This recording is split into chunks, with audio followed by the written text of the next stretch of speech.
You're a well-known anchor at a major American news network covering an ongoing story about an allied country engaged in a military assault against a population in a territory it illegally occupies.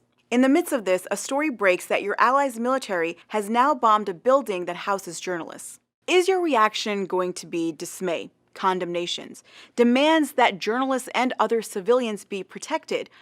Or is your response going to look a lot like CNN's Brian Stelter's? I think the obvious question that comes to mind is, what were the Israelis supposed to do? If they are sure, if they had intelligence that can be vetted, that Hamas was using these news bureaus as a shield, as a hiding place, what were the Israelis supposed to do? Covering Israeli occupation and apartheid seemed to be excruciatingly difficult for many major media outlets, especially here in the United States. There's a lot of sanitization of language, whitewashing of the situation, and an erasure of the real power imbalance that exists between Israelis and Palestinians, even an erasure of Palestinian humanity. Do you support the protests, the violent protests that have erupted in solidarity with you and other families in your position right now? We've seen this type of rocket fire during major operations and major wars. Violence spiraling out of control in the Middle East, fires in Tel Aviv, military strikes, a neighborhood in Gaza. That began as a land dispute in Jerusalem. Since May 11th, the Israeli military has been bombing Gaza. The airstrikes followed an escalation of ongoing Israeli state violence when worshippers at the Al-Aqsa Mosque in Jerusalem were attacked by Israeli police during the last days of Ramadan. And this was following ongoing Palestinian resistance against the forced and illegal displacement of Palestinian families from the Sheikh Jarrah neighborhood in occupied East Jerusalem to make room for more Israeli settlers, a situation that isn't unique to this neighborhood. Almost immediately, English-language news media, especially U.S. outlets, chose a side under their guise of objectivity, and we can see it in the language that's been used. State-sponsored illegal forced displacement became evictions, something Mohammed Al-Kurd, a resident and writer from Sheikh Jarrah, called out on CNN. To start, it's not really an eviction, it's forced ethnic displacement, to be accurate, because an eviction implies legal authority. While the Israeli occupation has no legitimate jurisdiction over the eastern parts of occupied Jerusalem under international law. Israeli police attacks on Palestinian Muslim worshippers at the Al-Aqsa Mosque became tensions or clashes, a term which not only erases the genesis of the violence an occupying state force inflicts on the people it occupies, but also obscures the power imbalance between Israelis and Palestinians. A decades-long Israeli occupation of Palestine and a now recognized system of apartheid becomes a conflict, another term which presents the occupier and the occupied as equals. The Israeli military assault on Gaza, which at the time of filming this has claimed over 230 Palestinian lives, becomes a war between a heavily armed country and the people living on a tiny strip of land that it occupies. And if the war isn't with Gaza, then the war is with Hamas, whose military wing is up against one of the world's most technologically advanced and well-funded militaries, which is also the only country in the region with nuclear capabilities.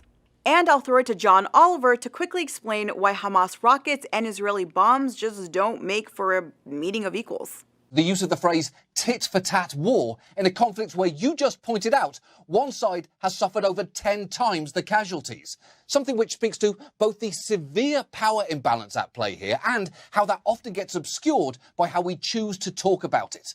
In addition to sanitized language, there is also the passive voice, which suddenly becomes dominant in an industry where that's a big grammatical no-no. Palestinians aren't killed by Israeli bombs. They die. Israelis, however, are killed. Buildings aren't destroyed by Israeli airstrikes. They collapse after Israeli airstrikes. And mainstream coverage, even when it's good, like the Last Week Tonight segment, still often presents current events devoid of 7 decades of context. The recent events in Jerusalem can't simply be reduced to a flare-up or an escalation. Describing these events in this way and demanding a restoration of calm, whatever that means, diminishes the greatest act of violence that is inflicted on Palestinians on a daily basis: the occupation. All coverage and context needs to go back to that. Sheikh Jarrah does not exist in and of itself. It exists in the context of 7 decades of settler colonialism, whose purpose has been the dispossession and subjugation of the indigenous population. Attacks on Al-Aqsa don't exist in and of themselves, but are part and parcel of a long-existing Israeli strategy to dismantle and discourage Palestinian mass gatherings. This is especially true in this particular case when the attack followed protests against the continuing state-backed Judaicization of Jerusalem by forcing out the Palestinian population. And we can't talk about the West Bank without talking about how, among almost 3 million Palestinians, there are more than 700,000 illegal Israeli settlers. We can't talk about Jerusalem without pointing out how the Israeli-controlled city has a policy of keeping the ratio of Palestinians to Israeli Jews 40-60. That's an official policy to ensure Jewish dominance of the city. And then Gaza? We can't talk about Gaza without mentioning that it's a small strip of land the size of Detroit, home to 2 million Palestinians. There is no official border that demarcates it, and it's under siege from Israel by land, air, and water.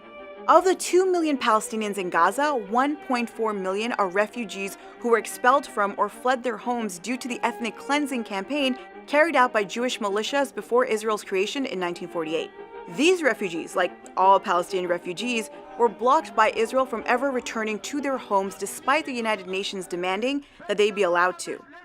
Now, American mainstream coverage of Israel, of occupied Palestine, isn't surprising when we look at how closely aligned the media establishment is with not only the American government, but its foreign policy interests. It's the same reason that this happened, that the American mainstream uncritically reported and amplified an Israeli strategy to make Hamas think that the military was going to do a ground invasion. And Israeli and pro-Israeli voices and perspectives dominate cable news shows and even daytime shows, despite the vast amount of Palestinian commentators available. Do the Palestinians, even though they don't have a state, do they have the right to defend themselves? What do you mean? They have the right to defend themselves from who?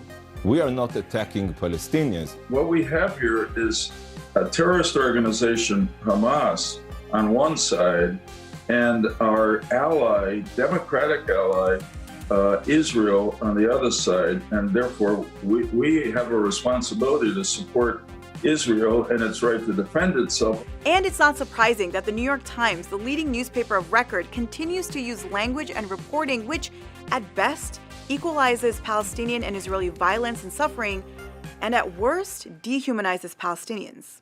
Since 1984, every New York Times Jerusalem bureau chief has lived in a West Jerusalem home that was ethnically cleansed of its inhabitants during the Nakba, which is what Palestinians call what happened in 1948.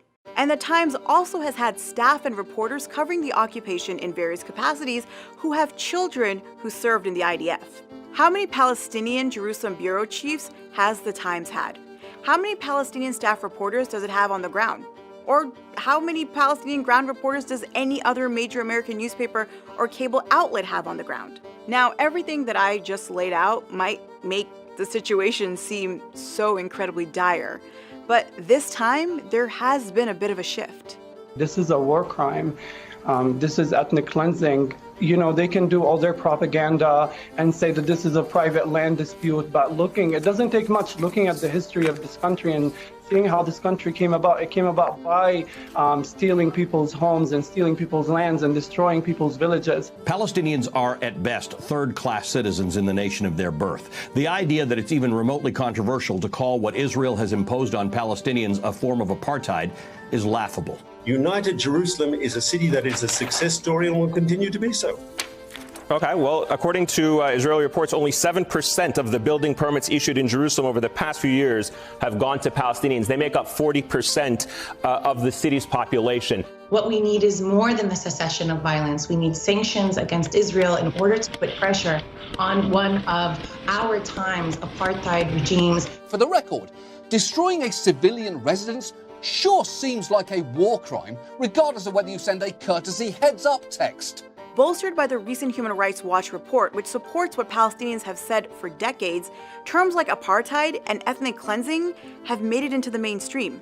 And while there is a long way to go to significantly shift the narrative into one which doesn't give equal time, space, and moral footing to the occupied and the occupier, there are some suggestions that we are witnessing a change. And there is a part of me that wonders, in addition to the rising tide of progressive politics, how much of a role did the reckoning over racism in the US media last summer following the George Floyd protests have to play in some of these changes? What we're seeing today is that Israel's structural racism and violence are no longer deniable. And both those who watch the news and those who make the news are boldly challenging the media and political establishment to call out Israeli apartheid and to stop protecting it and enabling it. So in the midst of filming this, we actually saw a leak of an internal CNN memo that said that the Ministry of Health in Gaza should be referred to as the Hamas-run Ministry of Health. Can't make this up. Thanks so much for watching. Stay tuned because we here at AJ Plus are working on a new show called Backspace, which does a lot more of this, media critique. We'll see you guys soon.